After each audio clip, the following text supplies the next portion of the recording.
Kanski lecture series. We are going to start about the chapter 6, Conjunctiva part 3, and we are going to discuss about the neonatal conjunctivitis. So neonatal conjunctivitis is another topic in which the conjunctivitis occurs in a case of a neonate. So what is a neonate? We know that neonate is up to the birth, up to the 1 month of life is called the neonatal life. So whenever the conjunctivitis is caused, it is called neonatal conjunctivitis. And why it is important? Because whenever through vaginal deliveries there are certain kind of organism that one can extract during the delivery and can cause conjunctivitis. So neonatal conjunctivitis can be caused by bacterial, viral, it can be chemical as well. So it is not only limited to the bacterial conjunctivitis, it also contains the viral as well as other elements as well. Neonatal conjunctivitis, ophthalmia neonatorum, is defined as a conjunctival inflammation developing within the first month of life. It is the most common infection of any kinds in neonates, occurring up to 10%. So it's a quite high number that is present. So that is why it is a separate topic. It is identified as a specific entity distinct from conjunctivitis in order of infants because of its potentially serious nature, both ocular and systemic complication, and because it is often the result of infection transmitted from mother to infant during delivery. So one thing it is important that whenever there is any infection in case of a neonate, it is particularly important because it can cause the systemic signs as well, and you have to treat the systemic disease as well with it. You have to give the systemic medication as well. So what are the causes? Organism acquired during vaginal delivery: chlamydia trachomatis, Neisseria gonorrhea, now rare in wealthier countries but previously responsible for the 25% of the childhood blindness. Now there are certain prophylactic measures that can be we can do to prevent this kind of infection, but Neisseria gonorrhea is quite a common. It causes a purulent discharge in neonates. And herpes simplex virus, HSV2. With all of these, conjunctivitis is not uncommonly associated with severe ocular or systemic complication. Chlamydia trachomatis is the most common cause in cases involving moderate to severe conjunctival inflammation. So if you notice that these are all kinds of the genitourinary infection organism that are related to the genitourinary infection, like chlamydia trachomatis and gonorrhea and HSV2 are present in the genitourinary infection. Staphylococci are usually responsible for the mild conjunctivitis. Other bacterial causes include streptococci, H. influenza, and various gram-negative organisms. Topical preparations such as prophylaxis against infection may themselves cause conjunctival irritation, chemical conjunctivitis. So sometimes when you do give prophylaxis in the case of a neonate, it can also causes inflammation, and which is called the chemical conjunctivitis. Congenital nasolacrimal duct obstruction.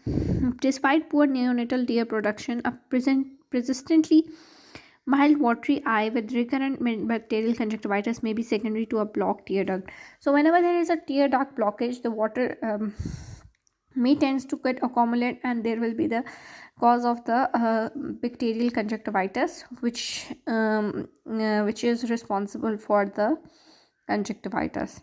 So congenital nasal lacrimal duct obstruction is also cause of obstruction. So diagnosis. So timings of onset is very important. You will understand if a neonate presents to you with conjunctivitis. You can identify the organism based on the day it started.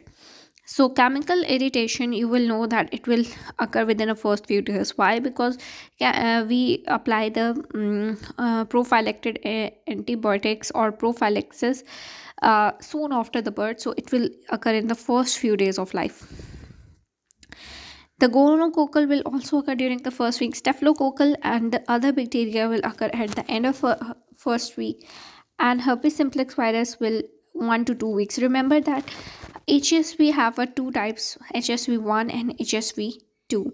So Remember that HSV occur in 1 to 2 weeks, whereas chlamydia is occurring in 1 to 3 weeks. You can know that trachoma has three types: A, B, C serovirus. So uh, that is why it has a 1 to 3 weeks. History: installation of a prophylactic chemical preparation, prenatal parental symptoms of sexually transmitted infection STI, recent conjunctivitis in close contacts, features of systemic illness in a child, pneumonitis, rhinitis, and otitis, in chlamydial infection, skin vesicle, and features of encephalitis in HSV. Disseminated gonococcal infection is relatively rare. So basically, whenever you there is a conjunctivitis, you have to rule out the systemic feature as well, because it will need urgent systemic management as well. Prior persistent watering without inflammation may indicate a nasolacrimal duct that is not yet open. Signs: mildly sticky eyes may occur in staphylococcal infection or with a delayed nasolacrimal duct canalization, mucopurulent reflux on pressure over the lacrimal sac. So whenever there is a mild sticky eyes, it can occurring in a staphylococcus or in a nasolacrimal duct obstruction.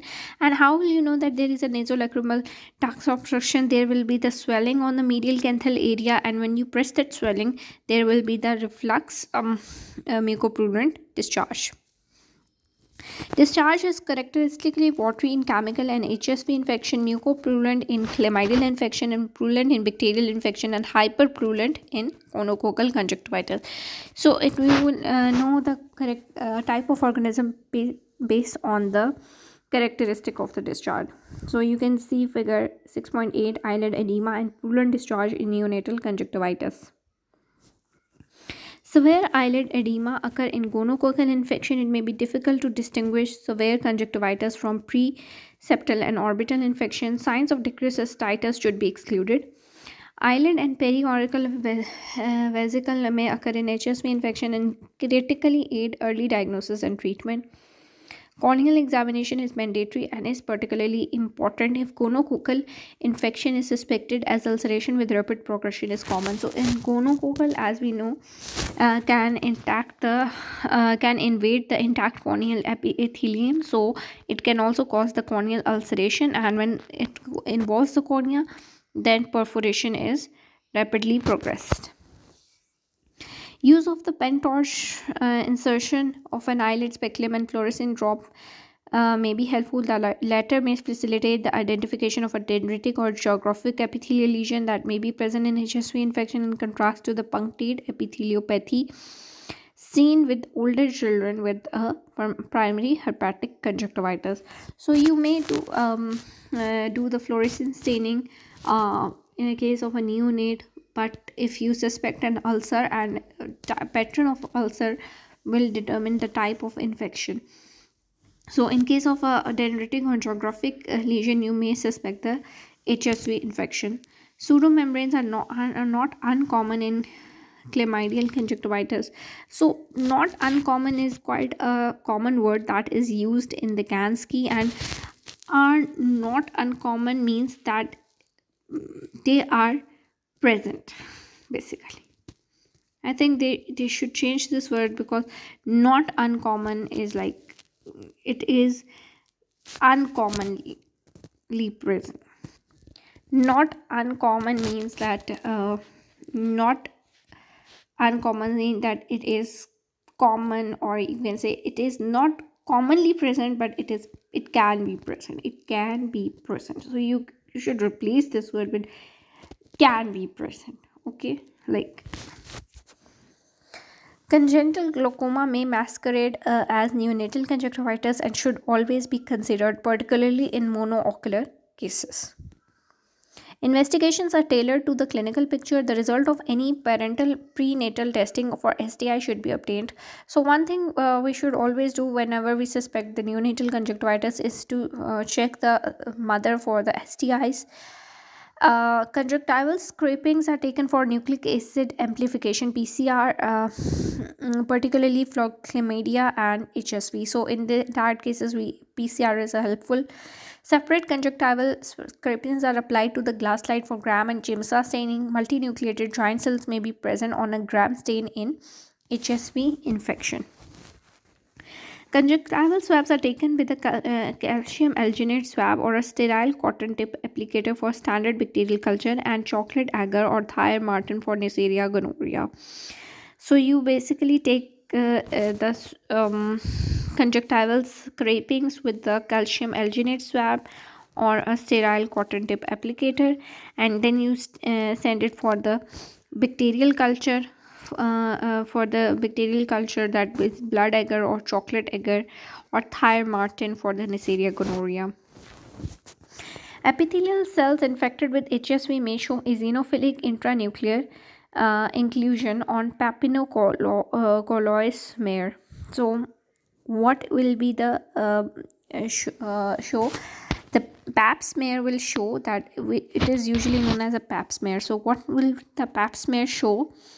If the epithelial cells are infected with HSV, it will show an eosinophilic intranuclear inclusion. So this is a nucleus, there will be the intranuclear inclusion that will be eosinophilic. Conjunctival scrapings of fluid from the skin vesicle can be sent for viral culture for HSV. Specimen should be taken to prior to fluorescent installation if immunofluorescent testing is planned. So what are the treatment? Prophylaxis is routinely performed, but there is no standard protocol. So in the areas where conjunctivitis is quite certain conjunctivitis is quite common, then we can use prophylaxis in that case. A single instillation of povidone iodine 2.5% solution is effective against common pathogens. Erythromycin 0.5% or tetracycline 1% ointment. Silver nitrate 1% solution alginates gonococci and is still utilized in areas where gonococcal infection is common. It should be administered in conjunction with a single intramuscular dose of benzene penicillin when maternal infection is present. So there are certain types of prophylaxis that you can use in case of a neonatal conjunctivitis. So like if you are you cannot use all three of them, you can use only one of them. So you can use 2.5% povidone iodine single installation. You can use erythromycin 0.5%, tetracycline 1% ointment. Silver nitrate 1% is used for the gonococcal infection. Chemical conjunctivitis does not require treatment apart from the artificial tears. So depending on the type of conjunctivitis to the cause, we treat it as such. If there is a chemical conjunctivitis, we do not treat with anything. Mild conjunctivitis, a mildly sticky eyes, is extremely common in neonate. Investigation is often unnecessary in a low intensity regime with a broad spectrum topical antibiotics such as chloramphenicol, erythromycin, or fusidic acid ointment is adequate in most cases. Further investigation and treatment can be instituted if the condition fails to settle. So in case of a mild conjunctivitis, you can just give a mild topical antibiotic. Moderate to severe cases should be investigated as above. Microscopy with gram staining alone is highly sensitive and will often provide a working diagnosis. So but if there is a moderate to severe case, then we need to do some of the investigation. If the diagnosis is uncertain but the chlamydial infection is a reasonable possibility, oral erythromycin can be commenced on an empirical basis after samples have been collected. So you can give erythromycin, oral erythromycin, if the chlamydia is suspected. If the bacteria is evident on the gram stain, a broad spectrum topical antibiotic, for example, chloramphenicol, erythromycin, or bacitracin from gram positive organism, neomycin, or ofloxacin, or gentamicin for gram negative. So if you have done the gram staining and it is a gram positive organism, then you should give chloramphenicol, erythromycin, and bacitracin. But if it is a gram negative, you should give neomycin, ofloxacin, or gentamicin for that. Should be used until sensitivities are available. Additional systemic treatment should be considered in more severe cases. So in case of a severe conjunctivitis, we give the systemic treatment. Severe conjunctivitis, or when the systemic illness is suspected, requires hospital admission. Samples should be taken for a range of investigation, including urgent microscopy and a broad spectrum topical antibiotics such as erythromycin commenced. The ocular risk is usually most acute from gonococcal infection, so empirical topical treatment should cover this. And in most cases, consideration given to systemic treatments such as parenteral and ceftriaxone. So, um, parental ceftriaxone mean IV ceftriaxone can be given in this case. Chlamydial infection is with the certain type of organism we give certain types of antibiotics, like for the cases of chlamydia infection we give erythromycin, or you can give tetracycline like doxycycline, but in the neonates we do not give it, so erythromycin is the treatment of choice. For the gonococcal injection, for we use IV ceftriaxone. For herpes simplex, we give antivirals like acyclovir. Chlamydial infection is treated with oral erythromycin for 2 weeks. A longer or supplementary course may be needed. Erythromycin or tetracycline ointment can be used in addition but is probably unnecessary. Gonococcal conjunctivitis is treated systemically with the third generation cephalosporin and often with a supplementary topical treatment. Core treatment for chlamydia is prudent. Saline irrigation is to remove excessive discharge should be considered. Herpes simplex infection should always be regarded as a systemic condition as treated with a high dose intravenous acyclovir under pediatric specialist care. So you know that there are certain kind of peds is always requiring a age and weight adjustment doses. So you give the acyclovir depending under the pediatric care, and you give on the basis of the weight and the age of the pediatric patient. Early diagnosis and treatment of encephalitis, PCR of cerebrospinal fluid, CSF is positive in 95%, may be life saving or prevent serious neurological disability. Topical acyclovir may be considered in addition. Microbiological advice should be sought in severe cases, especially regarding local antibiotic sensitivities. Pediatric specialist involvement is mandatory when systemic disease may be present. Genitourinary referral for the mother and her sexual contact is important when an STI is diagnosed. The neonate should be screened for other STIs. Notification of a case of a neonatal conjunctivitis to the local public health authority is a statutory requirement in many countries. So this type of thing is just like other uh, journal management you do offer patient of a neonatal conjunctivitis in case of a severe conjunctivitis. Viral conjunctivitis. So viral conjunctivitis is another important, the most important thing about is it causes a follicular reaction, it causes the lymphadenopathy, and it causes the it has a watery discharge. Very important, some of the major points in the viral conjunctivitis. Introduction. Viral conjunctivitis is a common external ocular infection. Adenovirus, a non enveloped double stranded DNA virus, uh, being the most frequent, 90% of the causative agent. So, what is the adenovirus? It is a non enveloped double stranded DNA virus. It may be sporadic or occur in epidemics in environments such as workplaces, including hospitals, schools, and swimming pools. So, because it is a contagious disease, it can or epidemics can occur in case of adenoviral because it can occur in workplaces, schools, swimming pools. The spread of this highly contagious infection is facilitated by the ability of the viral particles to survive on dry surface for weeks and by the fact that viral shedding may occur for many days before the clinical features are apparent.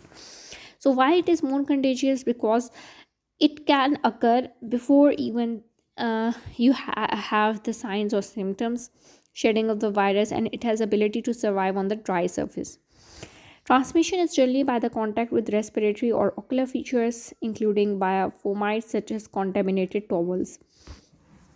Viral conjunctivitis is highly contagious, and a great care should be taken to prevent transmission of the disease.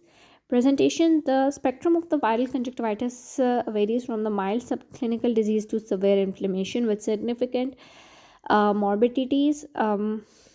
there will often be a history of a close contact with acute conjunctivitis. So, depending on the severity, we have a different signs and symptoms. And different organisms are related to the different types of viral conjunctivitis. Non-specific acute follicular conjunctivitis. So there is a conjunctivitis, but it is having an acute follicles. It is the most common clinical form of viral conjunctivitis and is typically due to adenoviral infection by a range of a serological variant. So adenovirus have a lot of variants, serological variants, and adenoviral most commonly causes the acute follicular conjunctivitis. Unilateral watering, redness, irritation, and or itching and mild photophobia occur. The contralateral eye generally being affected 1 to 2 days later, often less severely. The condition is usually milder than other clinical forms of adenoviral conjunctivitis. Patient may have accompanying, usually mild, systemic symptoms such as sore throat or uncommon cold. So that whenever there is a case of follicular conjunctivitis, you should suspect a adenovirus with it. Pharyngoconjunctival fever. So it is a entity in which the pharynx is also involved. So it is known as pharyngoconjunctival fever. There also a fever that is present. It is caused by mainly the adenovirus 0, 3, 4, and 7. So how I remember is 3 plus 4 is equals to 7. 7 PCF. It is spread by droplets within families with the upper respiratory tract infection. So, pharynx is involved, which is an upper respiratory system. So, it has an upper respiratory infection. Keratitis develop in 30% of the cases but is seldom severe. Symptoms are essentially as above. Sore throat is typically prominent. So, other signs and symptoms are just like upper, but there will be the sore throat with it. Epidemic keratoconjunctivitis is caused mainly by the adenovirus serovirus 8, 19, and 37, and is the most severe ocular adenoviral infection. Keratitis, which may be marked, develop in about 80%. Photophobia may be correspondingly prominent. So, in case of epidemic keratoconjunctivitis, keratoconjunctivitis means that cornea is going to be involved. So, cornea is going to be involved in 80% of the cases. Acute hemorrhagic conjunctivitis usually occurs in tropical area. It is typically caused by enterovirus and Coxsackie virus. So whenever there is a conjunctivitis that is caused by virus, hemorrhage conjunctivitis, you should always think of enterovirus and Coxsackie virus. Though other microorganism may be present similarly, it has a rapid onset and resolve within 1 to 2 weeks. Conjunctival hemorrhage is generally marked. So in case of acute hemorrhagic conjunctivitis, there will be the marked hemorrhage, which will be prominent. Chronic or relapsing adenoviral conjunctivitis, giving a chronic non-specific follicular or papillary clinical picture, can present over years but is rare and eventually self-limiting. Remember that whenever there is a follicular conjunctivitis, which is usually caused by bacterial or viral thing, whenever it is has a chronic case, it forms the papilla, just like in case of a chlamydial conjunctivitis. Herpes simplex virus can cause a follicular conjunctivitis, particularly in primary infection. This is usually unilateral and are therefore often associated skin vesicle. Systemic viral infections such as those common in childhood, for example varicella, measles, and mumps, can feature an associated follicular conjunctivitis. So whenever there is a systemic features of some virus, like patient is suffering from varicella, measles, and mumps, and there is a associated conjunctivitis, it can also give a follicular conjunctivitis. Varicella zoster virus secondary infection commonly causes conjunctivitis as a part of ophthalmic shingles. Conjunctivitis secondary to HIV infection is recognized. Molluscum contagiosum. It is a very important. Molluscum contagiosum is also a virus, but it causes a. It is a type of the lesion, umbilicated lesion, that was often present on the eyelid margins, and due to the shedding of the virus in the eye, it causes the follicular conjunctivitis. So because of it is a virus, so it is included in the viral conjunctivitis. Molluscum contagiosum is a skin infection caused by a human specific double stranded DNA pox virus that typically affect otherwise healthy children with a peak incidence between the age of 2 and 4 years. Transmission is by contact with subsequent auto inoculation. A chronic follicular conjunctivitis can be associated and is due to a skin lesion shedding of a viral particles. Chronic unilateral ocular irritation and mild discharge is typical. The eyelash line should be examined carefully in patients with chronic conjunctivitis so as not to overlook look a molluscum lesion. So, what are the signs? Eyelid edema ranges from negligible to severe. Lymphadenopathy is common, which is a tender preauricular. Very important. Lymphadenopathy is very common in case of a viral conjunctivitis. Conjunctival hyperemia and follicles are typically prominent. Papillae may also be seen, particularly in the superior tarsal conjunctiva. Severe inflammation may be associated with conjunctival hemorrhage, usually petechial and adenoviral infection, chemosis, membrane, and pseudomembranes, sometimes with conjunctival scarring after resolution. Keratitis, adenoviral. So, adenoviral present with the keratitis as well. It's like the chlamydia. It also form the subepithelial opacities. So epithelial microcyst non-staining are common at an early stage. Particularly punctate epithelial keratitis staining may occur usually within a 7 to 10 days of the onset of the symptoms, typically resolving within 2 weeks. So first it can occur a non-staining microcyst formation which is not staining. After that it can cause the punctate keratitis, punctate lesions which takes up the fluorescent staining, and it occurs with 7 to 10 days after the onset of symptoms. Focal wide subepithelial or anterior stromal infiltrates often develop beneath the fading epithelial lesion, probably as an immune response to virus. There may be persistent or recurrent over months or year. Small pseudodendritic epithelial formations sometimes occur. Anterior uveitis is sometimes present but is mild. Molluscum contagiosum, a pale waxy umbilicated nodule on the lid margin associated with follicular conjunctivitis and a mild watery and mucoid discharge. Bulbar nodule and confluent cutaneous lesion may occur in immunocompromised patients. So, whenever the lesion is very severe, it is due to the um, immunocompromised status of the patient.